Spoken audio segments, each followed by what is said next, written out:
오늘 아침 전북권 주요 뉴스입니다. 어제 전주지방법원에서 재판을 받다 달아난 20대 피고인이 도주 5시간 반 만에 전주에 있는 여자친구 집에서 붙잡혔습니다. 케냐와 우간다 등 개발도상국을 지원하는 쌀이 군산항에서 선적돼 해당국으로 떠났습니다. 도지사 선거전에서 전북 홀대론이 쟁점화하면서 선거전이 달아오르고 있습니다. 전라북도 지역은 오늘 일교차가 10도 이상 벌어지겠고 미세먼지 농도는 보통 수준을 보이겠습니다. 여러분 안녕하십니까? 전주 MBC 뉴스투데이입니다. 어제 오후 전북 전주에서 재판을 받던 피고인이 법정에서 달아나 5시간 반 동안 도주 행각을 벌인 사건이 있었습니다.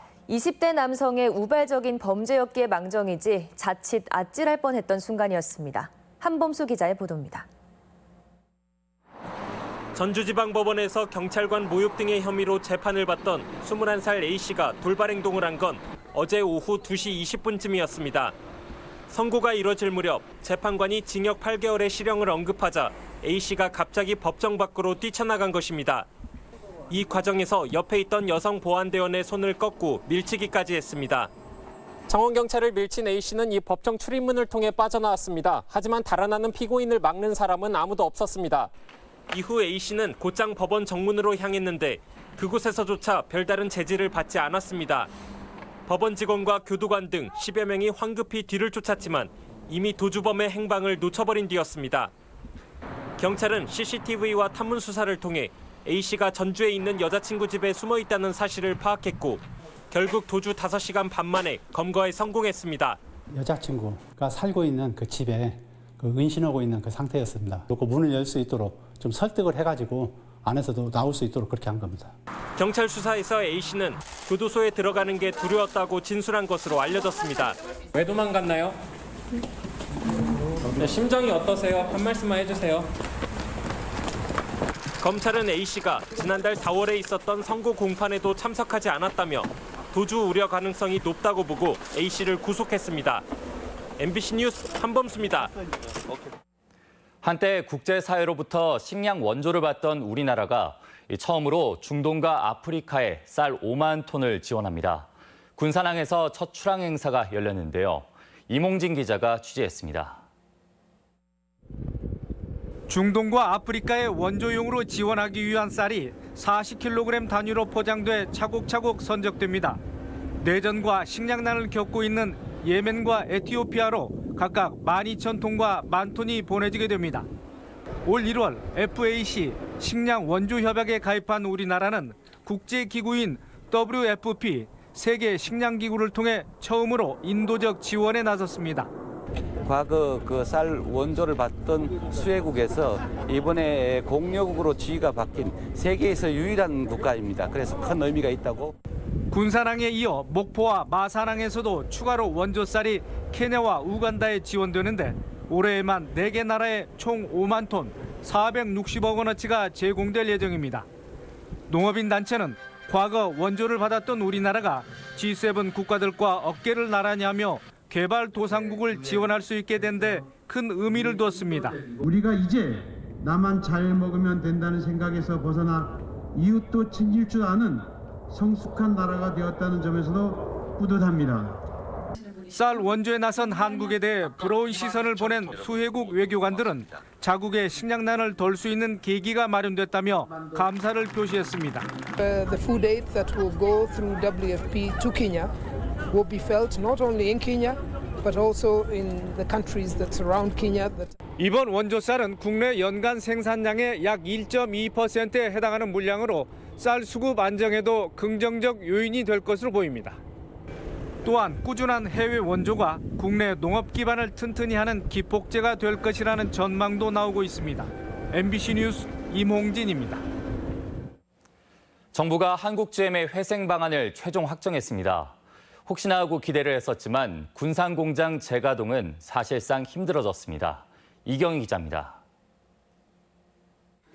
김동인 부총리가 주재한 경제부처 장관회의에서 GM과 합의한 한국 GM 회생안이 최종 추인됐습니다.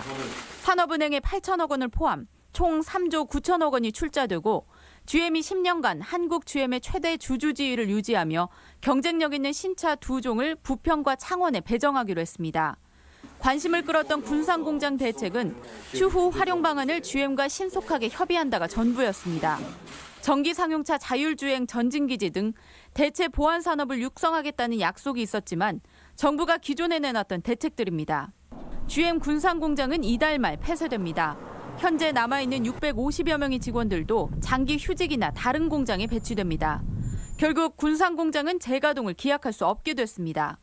하지만 전라북도와 군산시는 여전히 정부의 노력을 지켜보겠다는 입장입니다. GM 등 이해 당사자와 적극 협의해 나가겠다는 정부의 약속이 있었습니다. 그 약속이 조기에 이행돼서 우리 군산경제, 전북 경제를 살릴 수 있도록 군산공장 폐쇄 이후 제3자 매각이나 임대를 정부, GM과 함께 적극 추진하겠다는 겁니다. 한편 민주평화당은 정부가 군산을 철저히 배제했다며 추가 대책을 촉구했습니다. 정부는 군산 GM 공장과 관련된 어떠한 대책도 끌어내지 못했으며 군산 GM 공장에 대한 어떤 조건도 내세우지조차 않았다. 사실상 단기적인 처방이 없는 상황에서 군산 지역에 들이운 불황의 그림자는 더욱 짙어져 가고 있습니다. MBC 뉴스 이경입니다. 전라북도지사 선거전이 4파전 구도로 공약 대결이 본격화하고 있습니다. 전북 홀대론에 이어 새만금 정책까지 후보 간에도 차별화 움직임이 두드러집니다. 김한관 기자가 보도합니다. 6.13 지방선거 도지사 선거전은 민주평화당이 마지막으로 후보를 확정하면서 민주당과 정의당, 민중당 4파전 구도입니다. 본격화한 도지사 선거전에서 전북 홀대론이 쟁점으로 떠올랐습니다.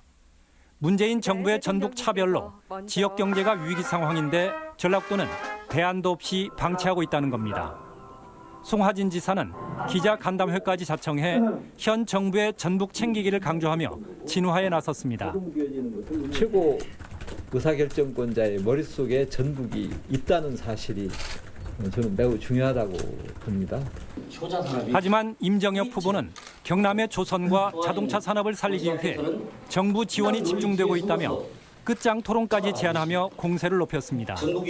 그동안 20조를 쏟아부어서 경남 경제는 살렸습니다. 전북은 군산 경제에서 24%에서 30%를 차지하는 저 두 개 공장도 문 닫게 하는 것이 홀대가 아니면 뭐가 홀대라는지. 진보 정당 도지사 후보들은 새만금 정책 선점 경쟁을 벌이는 모습입니다. 민중당 이광석 후보가 통일농업 전진기지 조성 방안으로 새만금 활용 방안을 구체화하자 정의당 권태용 후보는 새만금 신구상으로 정책 차별화를 시도하고 있습니다. 새만금 통일농업 전진기지를 건설하여 전북 경제에 새로운 활로를 열어나가겠습니다. 새만금을 태양광, 풍력, 조력 등 신재생 에너지 산업의 메카로 만들겠습니다. 가장 먼저 후보 선출을 끝내고 본 궤도에 오른 도내 도지사 선거전이 소속당 대결 구도에 공약 차별화 경쟁으로 점차 달아오르고 있습니다. MBC 뉴스 김한과입니다. 민주당의 단체장 경선이 마무리되면서 도내 시장 군수 대진표도 사실상 확정됐습니다. 각 시군에서 어떤 후보들이 나서는지 유룡 기자가 소개합니다. 전주시장 후보로는 민주당은 김승수, 민주평화당은 이현웅, 엄윤상 가운데 경선 승자가, 정의당은 오형수가 출마합니다. 군산시장 후보는 민주당 강임준, 한국당 이근열, 민주평화당 박종서, 바른미래당 진이완, 한반도미래당 윤정환, 무소속 서동석, 조남종 등 7명입니다. 익산시장에는 민주당 김영배, 민주평화당은 정원율 현 시장이 출마합니다. 정읍시장 후보는 민주당 이학수, 민주평화당 정도진, 정의당 한병옥, 무소속 강광, 김용채 등 5명입니다. 남원시장에는 민주당 이환주, 민주평화당 강동원, 무소속 박용섭 후보가 격돌합니다. 김제시장은 민주당 박준배, 민주평화당 정성주, 무소속 장을규 예비후보가 대결을 펼칩니다. 완주군수에는 민주당 박성일, 민주평화당 박재환 후보가, 진안군수는 민주당 이항로, 무소속 박수우 후보가, 무주군수는 민주당 백경태, 무소속 황인홍 후보가 맞대결합니다. 장수군수는 민주당 장영수, 무소속 김창수, 배한진, 이영숙 후보가 나서고, 임실군수는 민주당 전상두, 무소속 김학관, 박기봉, 신민 후보로 여당과 무소속의 대결 구도입니다. 고창군수 후보는 민주당 박우정, 민주평화당 유기상 후보가, 부안군수는 민주당 권익현, 민주평화당 김상곤, 바른미래당 김경민, 무소속 김종규, 조병옥 후보가 대결합니다. 민주당이 14개 시군에 모두 후보를 낸 반면 민주평화당은 10곳, 바른미래당은 2곳에 그쳤고 무소속은 9개 선거구에 16명이 출마합니다. MBC 뉴스 유룡입니다. 지방선거 후보들이 토론회 참여 여부를 놓고 이해득실을 따지며 공방을 벌이고 있습니다. 민주평화당 익산시장 정헌율 후보는 민주당 김영배 후보가 시민단체와 언론사가 주관하는 토론회에 불참 의사를 보인 것은 유권자를 무시한 행동이라고 지적했습니다. 앞서 김 후보는 유권자 접촉 기회를 늘리기 위해 법정 토론회 외에는 참여하지 않겠다고 밝히기도 했습니다. 농민단체들이 이광석 도지사 후보의 지지를 선언했습니다. 쌀 생산자협회와 전국 농민회 총연맹 등 도내 5개 농민단체는 어제 농민수당 신설과 밭 직불금 인상 등 민중당의 농업정책에 동의한다며 이 후보와 연대 의사를 밝혔습니다.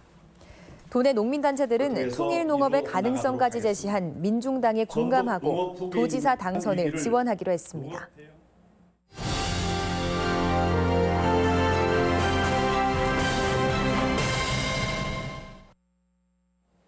문재인 정부가 지난 1년간 도민들이 건 기대에 얼마나 부응했는지, 그리고 풀어야 할 과제는 무엇인지 점검하고 있습니다. 오늘은 문재인 대통령이 내걸었던 대선 공약이 어떻게 이행되고 있는지 박찬익 기자가 취재했습니다. 청와대 내에 기구를 두지 않던 제가 만약 대통령이 된다면 제가 직접 챙겨 나가겠습니다. 수십 년간 터덕거린 새만금 개발을 속도감 있게 추진하겠다는 문재인 대통령의 약속은 지난 1년간 착실히 지켜지고 있습니다. 새만금이 공공주도 매립으로 전환되고 이를 맡아서 추진할 새만금 개발공사는 올해 설립을 앞두고 있습니다. 또 속도감 있게 끌고 가겠다고 하는 것이 분명한 의지가 있고 또 그것을 예산이라든지 제도라든지 어떤 조직을 통해서 증명을 해내고 있다고 생각합니다. 새만금과 함께 문 대통령의 대표 공약 가운데 하나인 제3의 금융중심지 지정도 차근차근 절차를 밟는 중입니다. 이미 금융중심지 추가 지정을 위한 타당성 검토에 들어갔고 연기금 전문 인력을 키울 대학원 설립도 올해 예산에 반영됐습니다. 그 밖에 스마트 농생명 밸리와 탄소 소재 등 미래성장 산업 육성, 지덕권 산림 지원 조성 공약도 대체로 순항하고 있습니다. 하지만 문 대통령의 대선 공약 10개 가운데 전라도 새천령 공원이나 무주 대구 고속도로, 지리상권 친환경 열차 사업은 아직 첫 발도 내딛지 못했습니다. 특히 GM 군산공장 사태 속에서 현대중공업 군산조선소 정상화 약속은 지역경제 신락 같은 희망이지만 전혀 기대에 미치지 못하고 있습니다. 더구나 지역 현안과 별도로 온 국민이 관심사였던 헌법 개정을 통한 지역 분권 확대는 공허한 메아리에 그쳤습니다. 분권 개헌의 방향은 시대적인 흐름이거든요. 그래서 시기상의 문제이긴 합니다만 지방 분권은 앞으로 막을 수 없는 하나의 대세고. 문재인 정부의 지난 1년은 몇 가지 난제에도 불구하고 낙후되고 침체된 전북에 희망을 준 시기였다는 평가가 대체로 공감을 얻고 있습니다. MBC 뉴스 박찬익입니다. 자동차 경적 시비로 패싸움이 발생해 한 명이 숨졌습니다. 전북 김제경찰서는 쌍방 폭행 과정에서 41살 A씨를 숨지게 한 47살 장모 씨를 상해치사 혐의로 구속하고 폭행에 가담한 일행 4명을 조사하고 있습니다. 경찰에 따르면 장 씨 등 2명은 지난달 30일 김제의 한 편의점 앞에서 자동차 경적을 울렸다가 이에 항의하는 41살 A씨 등 3명과 패싸움을 벌였고 이 과정에서 목검을 휘둘러 A씨를 숨지게 한 혐의입니다.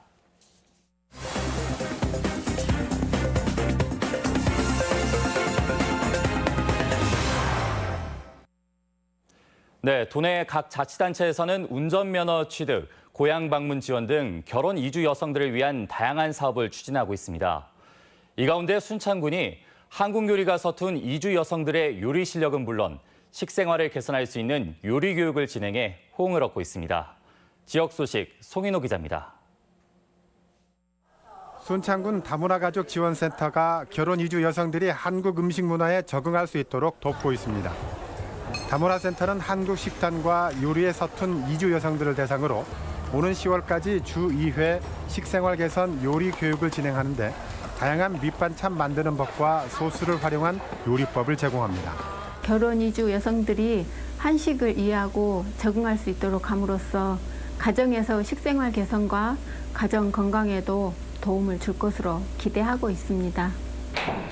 장수군이 마찻길을 조성하고 레드푸드 융복합센터와 삼복리 가야 고분군 등을 연계한 체험관광 장수 가야지 2005감 힐링 투어 패스를 구축합니다.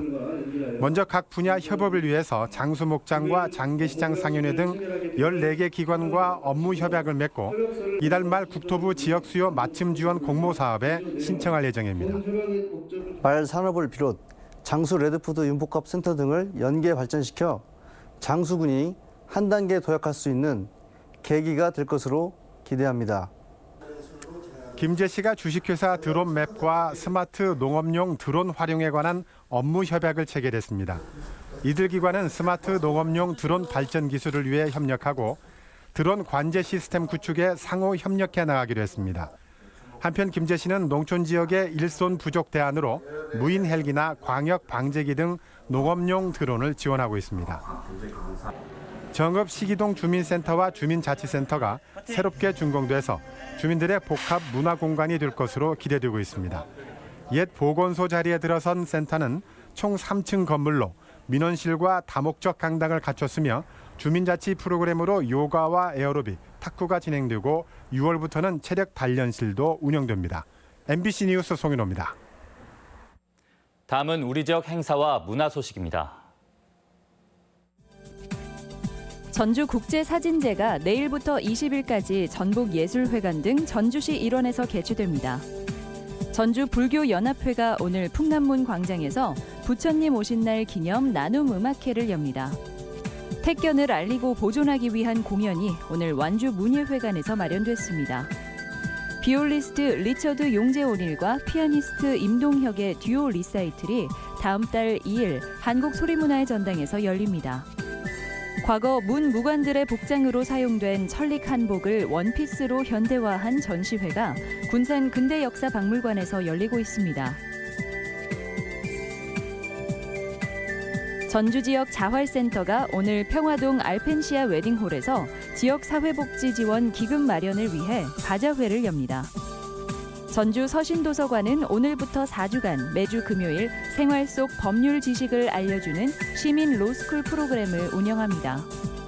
평화 통일을 기원하는 제5회 청소년 통일 댄스 퍼포먼스 대회가 내일 풍남문 광장에서 열립니다. 부처님 오신 날을 맞아 내일 군산 수송공원에서 연등 문화축제가 열립니다.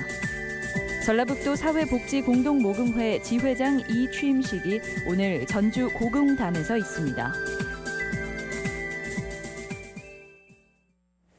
5월 11일 금요일 전북권 날씨입니다. 전라북도 지역은 오늘 한동안 맑다가 오후부터 흐려지겠고 미세먼지 농도는 보통 수준을 보이겠습니다.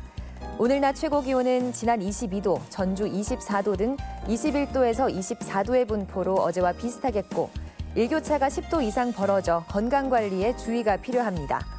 바다의 물결은 서해남부 전해상에서 0.5에서 1m로 비교적 잔잔하겠고 주말인 내일과 모레에는 20에서 60mm의 비가 내릴 것으로 예상됩니다.